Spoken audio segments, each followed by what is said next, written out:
Welcome to the Tech Egg. Don't get scrambled. Enjoy the video. In this video, I will show how to make ramen dough at home.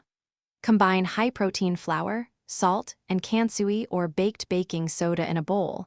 Then add water gradually while mixing until a shaggy dough forms.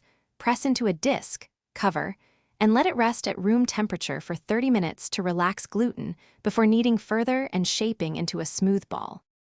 In this video, I will explain how to make ramen dough at home. After the initial rest, knead the dough firmly until it feels elastic and slightly tacky. Then shape into a tight ball and oil lightly to prevent drying.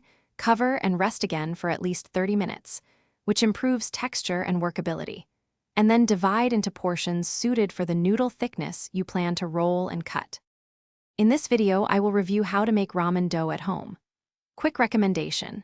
While your dough rests, the Shark AI Ultra Robot Vacuum can quietly clean flour dust and stray dough bits from your floors, and its voice control keeps hands free for cooking. It's a handy kitchen helper that makes cleanup almost fun. If you like this tip, subscribe and check the description for deals. Now let's get back to the video. In this video, I will help with making ramen dough at home. Flatten each portion with a rolling pin or pasta machine to about 1.5 to 2 millimeters. Dust with flour to prevent sticking, fold if necessary and cut into strips, then gently separate strands and dust again to avoid clumping.